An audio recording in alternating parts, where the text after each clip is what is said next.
Hi everyone, welcome back to Garden on the Moors. Today I'm going to show you how you can get those lovely blue clouds of forget-me-not flowers in spring, which will just look beautiful in a cottage garden. Enjoy!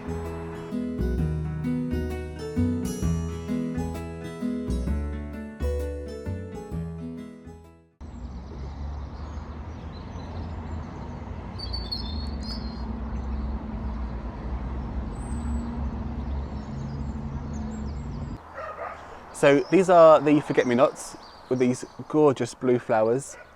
They've been absolutely brilliant this spring, but they are starting to go over now. And if we look down the stem, we've got these old flowers that have gone to seed and opened up. If I knock them, there's nothing really coming out of them. So I know that they have dropped their seed, which is good. So what I can do now is take these out, and when I do, I'm going to find other weeds like this, which is a willow herb, which is a nice flower, but it's very small pink flowers, and it's also hiding this little Hesperantha behind it. So once I clear all this out, it means that these will get the light then, and the space can fit azalea. The things we can't get rid of yet anyways are these, which are the daffodils that have gone over.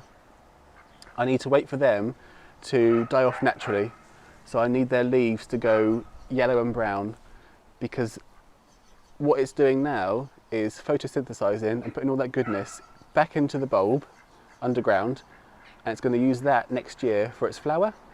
So I definitely don't want to be getting rid of any of the leaves at the minute, so they'll stay, but any weeds and these forget-me-nots I'm going to clear out and make some room for our dahlias and any other flowers I've got.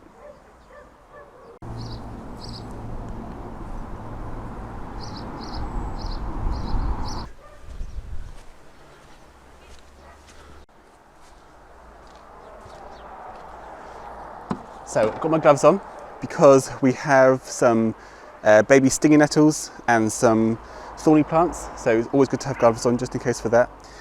And the weeds I put up today I won't put in our compost heap because the forget-me-nots are still setting seed, and I don't want, I love the forget-me-nots, but I don't want them all over the garden when I spread the compost later in the year. So these will go onto our open heap, which is just behind us there. And I could also probably put it in the chicken run, but I will put it on the open heap, which is good for wildlife then. When I'm pulling up these forget-me-nots, what I'm doing is getting my hand right around the whole plant, making sure that I'm not going to grab any of its neighbours, and lifting it, and when I do, I'm shaking the plant to then try and distribute any more of its seeds and try and spread them as far away or around the area as possible, so that we then get a better display next year.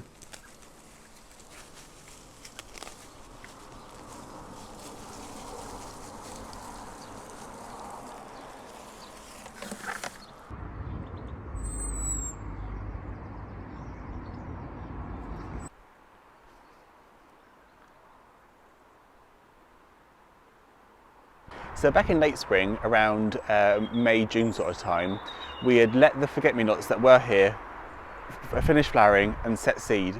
And when we dug them up, what we did was we sprinkled the seed around the area where we wanted them, so that they could germinate, you know, a bit more randomly and look a bit more naturalised then. But what often happens is what's happened here, which is that all the seeds have been washed into a corner here. They've been propped up by this rock, and they also get caught behind plants. So like behind this iris, we've got some more. These are the seedlings. They are like a pale green, quite round and quite furry. These are the forget-me-not seedlings. And what's happened is, where the rains washed the seeds, it's pushed them all to get caught behind plants, behind rocks like here. And what we need to do, especially with this one, this big clump, is just move this little strawberry runner out of the way, is to just dig them up and distribute them around a bit more evenly where we want them to be. So they're quite easy to dig up. These are a biennial, so like foxgloves, you sow them in one year and then they'll flower in the following year. We've got quite a few plants there, so what I'll do is just gently try and tease them apart as best I can. Might need to wash the roots on that one actually, but we'll put that to the side a minute and come back to that one and find some more. So there's some more here, quite a lot of little seedlings that have been caught behind this rose. So I'm just going to dig these up and then I can pick out my individual plants. That's a weed, I don't want that, that's not sure what that is. And then I've got my individual seedling there, nice root system that I can put in the ground and spread out so that we end up with a nice display of lots of forget-me-nots then, rather than little islands of clusters. And this one little seedling will turn into quite a big plant if given half a chance. So that's well worth doing. So if we find a spot where we don't have any, like here, I haven't got any forget-me-nots here. This is a bergamot, monarda, scabious there, what's that, Rebecca just there, and another scabious there. And this is our, I want to say gerbera, something like that, but lovely daisy flowers. Anyway, nothing here. So what I'm going to do is just pot the soil, stick it in there, and that's that. Just needs watering in and giving some more friends, so that then we'll have a nice spread. So come next spring, we'll have a beautiful display of forget-me-nots, which will give a nice backdrop to our other spring flowers.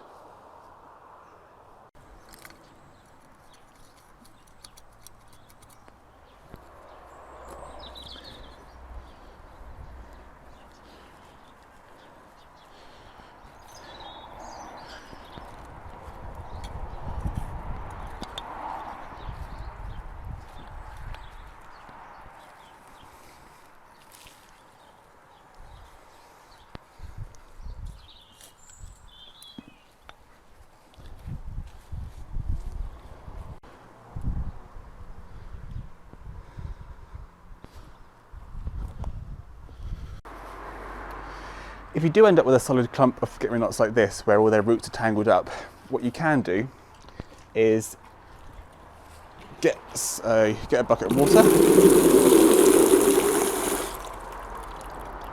Don't need too much, just enough water to wash off the roots.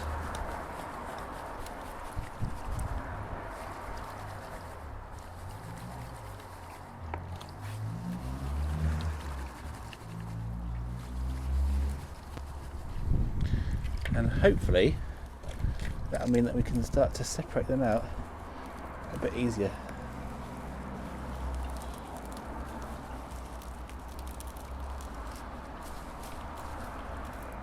There we are.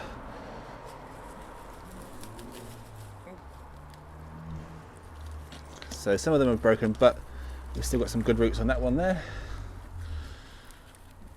And we're just trying to split them up best we can. So we've got one there, two there.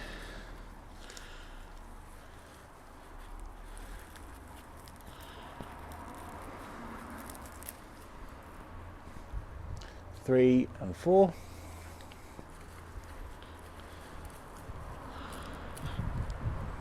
There's enough roots in that. Five. And these are really tangled.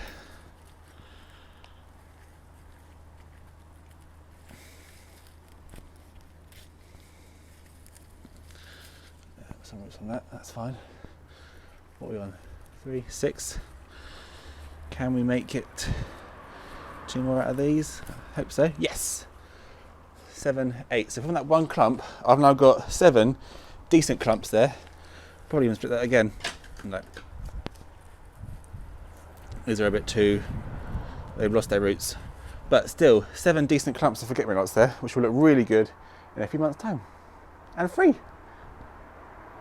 There we are. I'm going to finish off planting these lovely forget-me-nots, but I hope you enjoyed the video. If you did, please give a big thumbs up and subscribe for more, and we'll see you again next time. Cheers!